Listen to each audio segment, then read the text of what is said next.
What's up, s'mores? I'm Shannon Morse. Welcome to Morse Code. I do tech reviews and tutorials, so if you are looking for in-depth tech and gadget content, you've come to the right place. I feel like originally I wanted to call this my Samsung Galaxy S21 unboxing video, but honestly, when you pre-order things from Samsung, you kind of end up with a haul. So this is my haul video for the S21.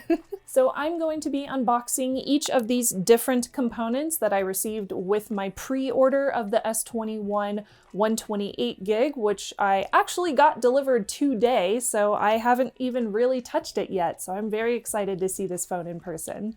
So let's go ahead and get started with this giant stack of goodies that I got with my pre-order. So as you can see, there are 5 different components total for this pre-order stack. First off, I did get the Galaxy S21 5G in Phantom Violet, and this is the 128 gig version. The price that I got this for was $249.99. That was after a $550 trade-in for the Galaxy S20 FE, which I previously reviewed on the channel. The original price of this without any discounts is about $800. Now that phone also came with a pre-order credit, and this is what I decided to use my credit on. So I got a 45-watt USB-C wall charger. I also got a 25-watt travel adapter, and I'll be able to test both of these with a little wattage tester that I have. I also got the S-View flip cover for the S21, which I can review separately, and I also received a Samsung Smart Tag, which was announced previously. So I got my Kershaw blade, of course.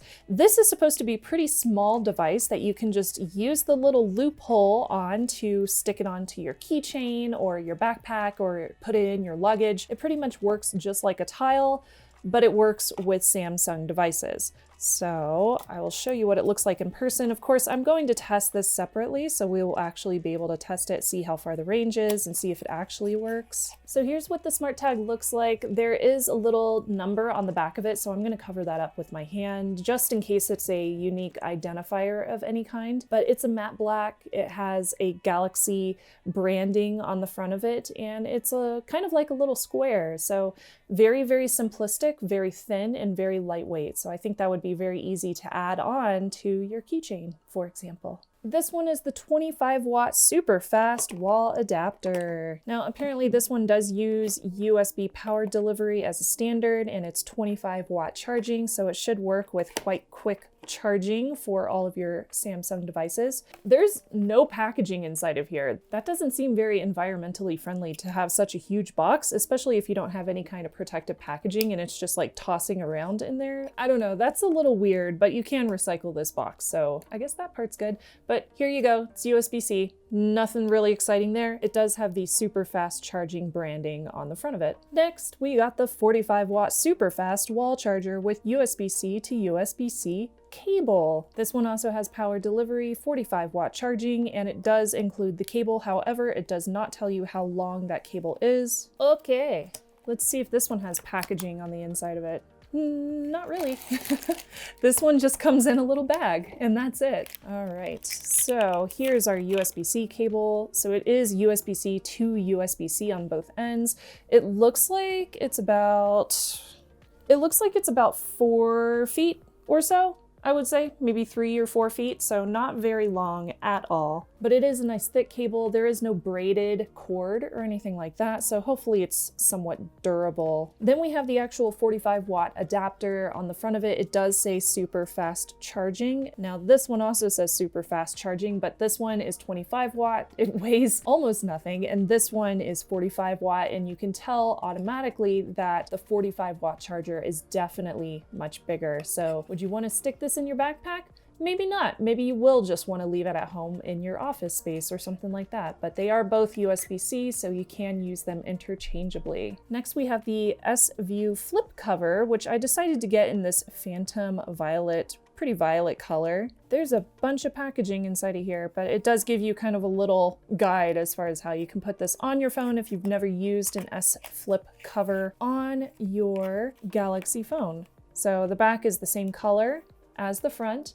There is a plastic cover right here to protect your screen, but you can still see a little bit of data on the side. It also has cutouts for all of the cameras. There's a cutout for USB-C down at the bottom, and there are buttons built in for volume and for power. It's kind of got a soft touch to the inside of it, and the external part of it is also a bit of a soft touch silicone, so it feels really nice to the touch. I am excited to see how durable it is though. Now, since each of these different devices is priced a little bit differently depending on if you used a pre-order credit or if you chose to buy them outright, I will put the prices down below or in the video, and I will also link out to these on the Samsung website just in case you want to purchase any of them. I do have a referral link down below. It's like an affiliate link, and I think it gets you 5% off your purchase. However, again, I did pre-order all of these. They were not sent for review. These are actual purchases that I had made. Now, with all of that said, everything is out of the way, and I can go ahead and open the S21 5G. So this was just announced previously a few weeks ago. This is the brand new Samsung S line phone. This is the smallest one. This is also the less expensive version. However, I do have another unboxing of the S21 Ultra, which will also be coming out this week. Since this one is unlocked, I will be able to test the 5G capabilities of it with my Google Fi SIM card. So the first thing you see is the phone. I'm gonna go ahead and get that booted up so we can go ahead and get started with it. There we go. While that's booting up, I also wanted to show you, ooh, look at that back, pretty. I also wanted to show you what else is included in here. You have your SIM removal tool. I feel like one of these days that's gonna disappear too, because we will have 20 sitting around the house. In the box, we get the quick reference guide. There's a little advertisement, terms and conditions, which they legally have to include in the box. Then we also have a USB-C to USB-C cable, which is definitely not as thick or durable as the 45-watt USB-C to C cable that came with that 45-watt wall adapter, but I think this will suffice for most people. The one thing you will notice that is not in the box is a wall adapter, which is part of the reason why I chose to purchase the Samsung ones, so I could actually test these and see if they are comparable to the ones that you can get for less expensive from other brands on, for example, Amazon, or other brands that you may see at Best Buy or other tech stores. Let's go ahead and take a look at the brand new S21. This is the Phantom Violet color. However, there are a few other colors that you have to choose from online. One thing I always absolutely love to do is remove the plastic. Was that ASMR enough for you? There is separate plastic over the cameras. I'll take those off too. Ooh. There is also plastic protecting the screen. Ooh.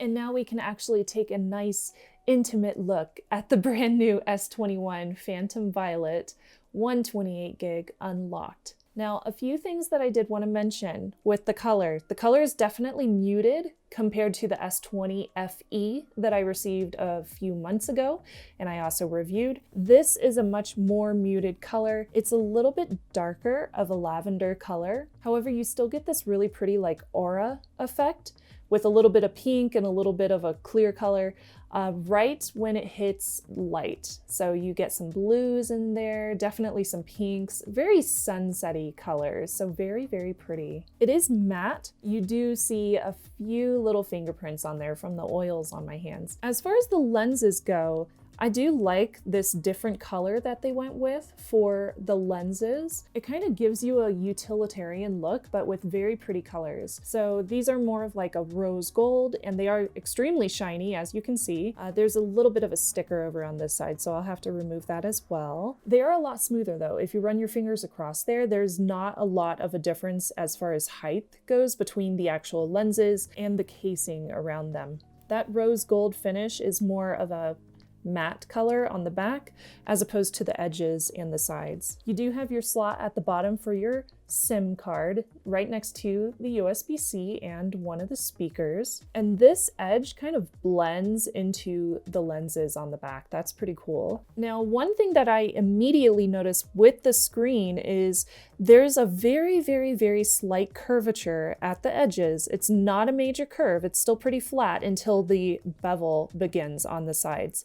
So you won't notice it in case you don't like curved screens, but there is a very, very slight curve whenever it's going into the casing. I also noticed, and this is very interesting, the camera right here, the front-facing camera, that looks much smaller than the one on the S20 FE. Now I will compare them side to side just to ensure that I am saying correctly what I feel like I should be saying, but that looks smaller. I immediately feel like it does. I'm gonna go ahead and show you how I set up my phones just so you can see what things I check and which ones I don't.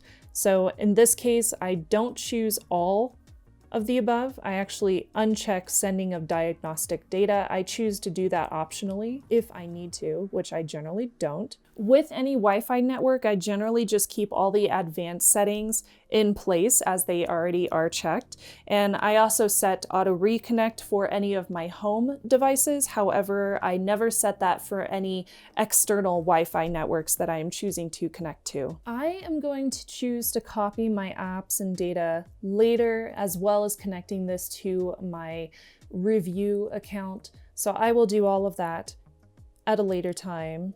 Go ahead and skip. Okay, so with Google settings, if you're ever setting up a new Android phone, you do have the option to go through here and check all these options. So you can allow apps and services to scan for Wi-Fi networks or nearby devices at any time, even when Wi-Fi or Bluetooth is off. If I'm ever at DEF CON, I generally turn that off.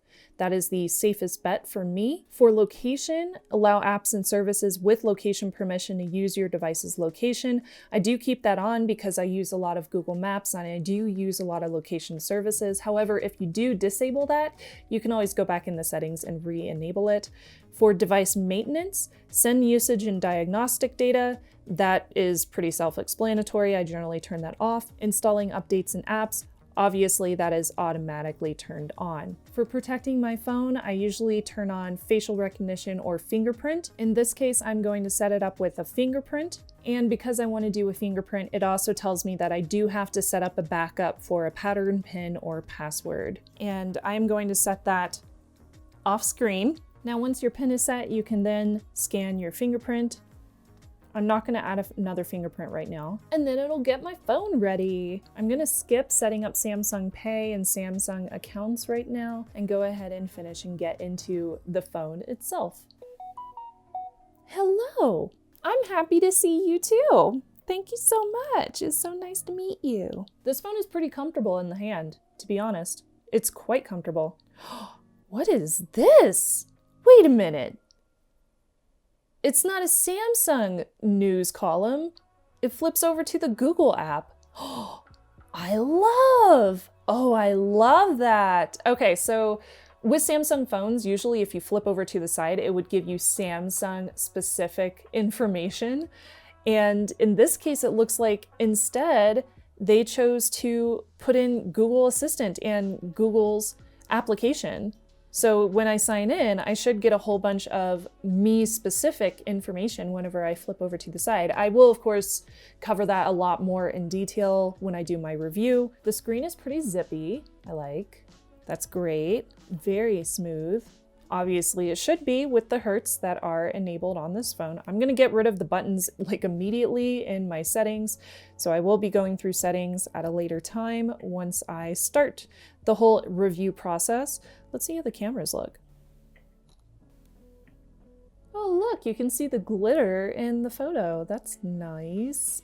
It looks good. I will be doing a lot more testing once I actually get into the review, but of course this is just right out of the box, just first impressions, but looking pretty good. You can definitely tell that that is a wide angle lens. Let's see, that's 1x, there's a 3x, and there's also 0.5, which is very wide, very, very wide angle. See how that looks. Okay, so it took a little bit of a second to process that. That's kind of interesting, but something I do want to note. I'm going to look out for that as well in the review.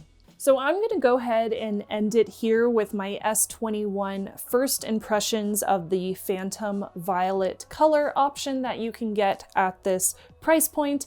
Of course, it does look quite beautiful, but I am going to go through all of the in-depth analysis like I usually do with my reviews in a separate video. So make sure to subscribe and check out the channel if you do want to see that. And don't forget to check out my Patreon and Buy Me a Coffee links down below to see how you can support this channel. Thank you to everybody who supports this channel. I appreciate each and every one of you. And make sure to comment below. Let me know what kind of concerns you might have about the new Galaxy line, anything in particular that you want me to answer in my review. Let me know down below. I will be checking the comments for those questions. Thanks again to my s'mores for subscribing and for watching. I'm Shannon Morse, and I will see you soon. Bye, y'all.